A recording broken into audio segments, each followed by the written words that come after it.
आप सुन रहे हैं प्योर जिंदगी।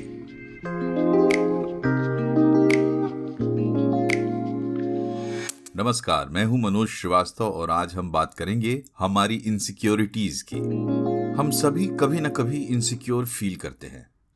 इनसिक्योरिटी का मतलब है खुद को लेकर एक अनजाना सा डर, अपने लिए एक ओवरऑल सेंस ऑफ अनसर्टेनिटी या एक एंजाइटी। ऐसे सवाल कि मेरा वर्थ क्या है, मैं किस काबिल हूं, या मैं जानता ही क्या हूं।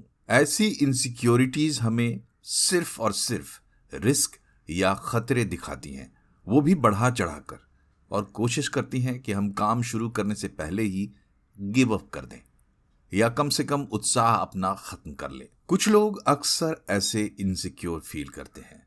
ऐसे लोगों पर इनसिक्योरिटी सीरियस फिजिकल, मेंटल और इमोशनल इम्पैक्ट डालती है। उनका आत्मविश्वास हिला हुआ होता है और वो अपने फुल पोटेंशियल को कभी रियलाइज नहीं कर पाते। सबसे बड़ी बात कि वो अपनी जिंदगी की छोटी छोटी खुशियों को महसूस नहीं कर पाते और गंभीर मानसिक विकारों का शिकार भी हो सकते हैं।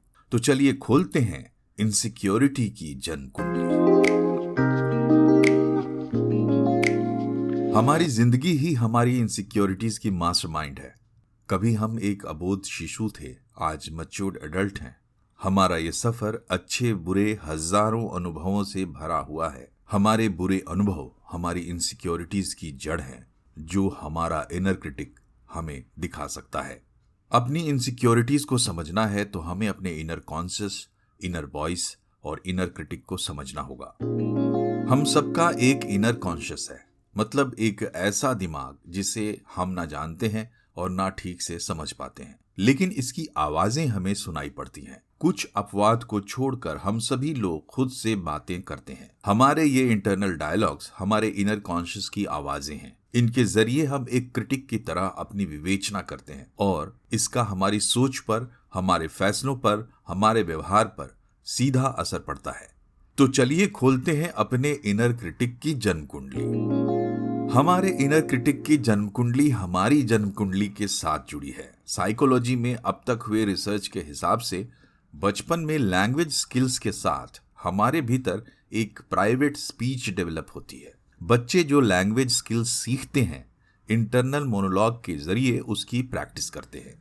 आपने देखा होगा कि बच्चे कभी कभी एक इमेजिनरी फ्रेंड से बातें करते हैं। यहाँ बच्चे ने लैंग्वेज स्किल की प्रैक्टिस के लिए एक काल्पनिक दोस्त बना लिया है और खेल खेल में अपने सबक याद कर रहा है।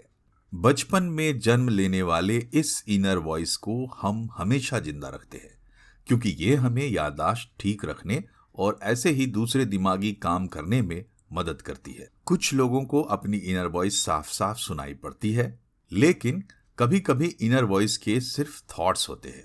वैसे तो इनर वॉइस का ज्यादातर कंस्ट्रक्शन बचपन में पूरा हो जाता है, लेकिन इसका डेवलपमेंट उम्र भर चलता है और ता जिंदगी इनर वॉइस सेल्फ क्रिटिक बनकर हमें गाइड करती रहती है। यह सेल्फ क्रिटिक जब तक पॉजिटिव रहता है, हमें हर बाधा से लड़ना सिखाता है, लेकिन जब यह निगेटिव होता है तो यह हमें रुकने को कहता है, सोचने को कहता है, भागने को कहता है, हार मानकर चुपचाप बैठ जाने को कहता है। ऐसे में हमें अपने ऊपर, अपनी क्षमता के ऊपर शक पैदा होगा ही। अब सवाल यह है कि हमारा इनर क्रिटिक निगेटिव क्यों हो जाता है।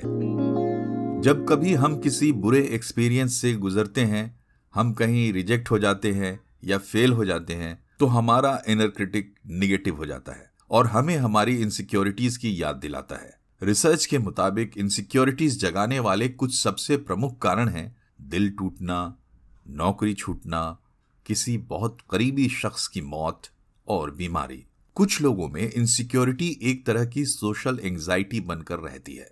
ऐसे लोग पार्टी, गैदरिंग, इंटरव्यू या डेट पर कंफर्टेबल नहीं रह पाते। ज्यादातर बुजुर्गों में सेल्फ वर्थ या इग्नोरेंस की वजह से इनसिक्योरिटी आ जाती है और कुछ लोग, जैसे कि कमजोर और गरीब वर्गों के लोग, सामाजिक तौर पर उपेक्षित लोगों में नेगेटिव इनर क्रिटिक ज्यादा एक्टिव होता है। सेल्फ अटैक की प्रवृत्ति पर किए गए एक सर्वे में यह पाया गया कि 60% महिलाओं के मन में सप्ताह में कम से कम एक बार खुद को लेकर तीखे सेल्फ क्रिटिकल विचार पैदा होते हैं। और सबसे कॉमन सेल्फ क्रिटिकल थॉट ये है कि मैं बाकी लोगों से अलग हूं, ये विचार खुद को आइसोलेट कर लेने के लिए काफी है। अच्छी बात यह है कि हम अपने इनर क्रिटिक को ठीक से जानें और उस पर लगाम कसें तो हमारी इनसिक्योरिटी कंट्रोल हो सकती है। दोस्तों, ध्यान रहे कि हमारा इनर क्रिटिक मैकेनिज्म नॉर्मली हमारे डिफेंस सिस्टम का एक हिस्सा है। ये हमें अपने एनवायरनमेंट के साथ कोप अप करने में मदद भी करता है। इसलिए इनर क्रिटिक को किल करने की कोई प्लानिंग नहीं है। हमें सिर्फ निगेटिव इनर क्रिटिक को चैलेंज करना है। समस्या गहरी हो तो प्रोफेशनल हेल्प लेनी चाहिए, लेकिन आप चाहें तो वॉइस थेरेपी को आजमा सकते हैं। इसे मैं 5 आसान स्टेप्स में आपको बताता हूं। पहला, खुद को अपने सेल्फ क्रिटिकल थॉट्स से अलग करना। रास्ता यह है कि अपने सेल्फ क्रिटिकल थॉट्स को सेकंड पर्सन में एक्सप्रेस करें, बोलकर या लिखकर। जैसे कि अगर मेरा सेल्फ क्रिटिकल थॉट ये है कि मैं स्टूपिड हूं, तो मैं बोलूंगा तुम स्टूपिड हो, या लिखूंगा तुम स्टूपिड हो, ना कि मैं स्टूपिड हूं। इस तरह से थॉट्स हमसे अलग होकर हमारे सामने आ जाएंगे। हम उन्हें ऑब्जेक्टिवली देख पाएंगे। सेकंड स्टेप में अलग किए गए तुच्छ विचारों को खोलकर देखना है कि ये आ कहां से रहे हैं, किस एक्सपीरियंस से आ रहे हैं या किस व्यक्ति से इनका नाता है। ये पता लग गया तो आप समझ जाएंगे कि ये बीती हुई बात है जो अब तक सता रही है, और तब आपको खुद से थोड़ी सहानुभूति भी होगी, सेल्फ कंपैशन आएगा। तीसरे स्टेप में आप इन थॉट्स को चैलेंज कर पाएंगे कि भाई ऐसा है, मुझे तुम्हारी हकीकत पता है, ज्यादा तंग मत करो, मेरे पास तुम्हारे सिवा और भी काम है। चौथे स्टेप में आप ऐसे थॉट्स से होने वाले नुकसान से उबर पाएंगे। पता लगने लगेगा कि आपकी इनसिक्योरिटीज के ट्रिगर्स क्या हैं और ये आपसे क्या गलती करवा रहे हैं। पांचवें और फाइनल स्टेप में आप अपने बिहेवियर को कंट्रोल कर पाएंगे और वो कर पाएंगे जो असल में करना चाहिए। मसलन, अगर आप किसी को प्रपोज करना चाहते हैं लेकिन ऐसी इनसिक्योरिटीज की वजह से रुके हुए हैं, तो पांचवें स्टेज में आकर आप निश्चित तौर पर प्रपोज कर पाएंगे। अगर प्रमोशन के लिए प्रयास करने से हिचक रहे हैं तो काम पर लग जाएंगे। ऐसे स्टेप बाय स्टेप चलते हुए आप अपने तमाम सेल्फ डिस्ट्रक्टिव बिहेवियर को कंट्रोल कर सकते हैं। ये एक मुश्किल काम है, ओवरनाइट नहीं हो सकता।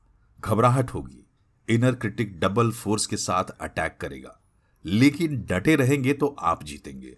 सेल्फ कंपैशन बनाए रखें और अपनी इनसिक्योरिटीज से ऑर्डर लेना बंद करें। यह पॉडकास्ट पसंद आया हो तो मुझे फॉलो करें, अच्छी चीजें शेयर करें।